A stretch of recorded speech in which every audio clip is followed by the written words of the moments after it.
అండి అందరికీ good afternoon. ఈరోజు మార్నింగ్ అయితే ఎర్లీ మార్నింగ్ 6 o'clock స్టార్ట్ చేశాను. టిఫిన్ చేసి వెళ్ళిపోయాను ఇంటి దగ్గర నుంచి. అప్పటి నుంచి మనకి డైమండ్ పార్క్ దగ్గరికి వచ్చాను. స్టూడియో షాప్ ఉంది కదా, అక్కడ అలా వెయిట్ చేశాను. ఏం పర్లేదు ట్రిప్పులు. ఆ తర్వాత అక్కడి నుంచి రైల్వే స్టేషన్ వెళ్ళాను. ఒక అరగంట తర్వాత ఒకటి పడింది అనమాట. ఎన్ఎస్ కళ్యాణి ఉంది కదా, అది ఒక అదే మలకాపురం రోడ్డు, అదొకటి పడిందండి. 350 రూపాయలు ఇంకంతే.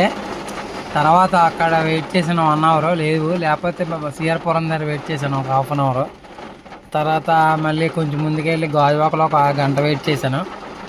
ఆ తర్వాత మళ్ళీ నేను శీలానగర్ వెళ్ళి అక్కడ కూడా వెయిట్ చేశాను. ఆ తర్వాత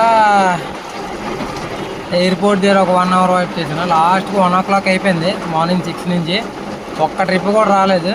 తర్వాత భోజనం చేయడానికి ఇంటికి వచ్చాను. అప్పుడు మనకి ఒక ట్రిప్ వచ్చింది, న్యూ కాలనీ టు గాజువాక. భోజనం చేస్తున్నప్పుడు అది అవ్వలేదు.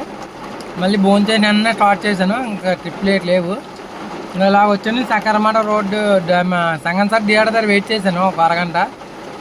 ఏ ట్రిప్పులు రాలేదు. పోలే కదని ముందుకు వచ్చాను, మూవ్ అయ్యి అనమాట. శంకరమఠం దగ్గరికి ఫుల్ వర్షం స్టార్ట్ అయింది, ఫుల్ పడుతుంది అనమాట. ఇప్పటికి వచ్చి అయితే ఒక ట్రిప్ కూడా లేదు, ఓన్లీ సింగిల్ ట్రిప్. 350 వచ్చింది. కిలోమీటర్లు అయితే చూపిస్తాను చూడండి. తిరిగి 50 కిలోమీటర్లు అయిపోయింది. 50.1 కిలోమీటర్లు అయింది. కానీ మనకు ఊబర్లో ట్రిప్ మాత్రం ఒకటే వచ్చింది, 350 రూపాయలు.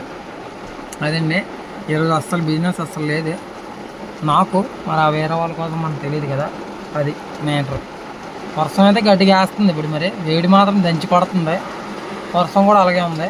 సరేనండి, అందరికీ వీడియో చూస్తున్న అందరికీ థ్యాంక్స్ అండి.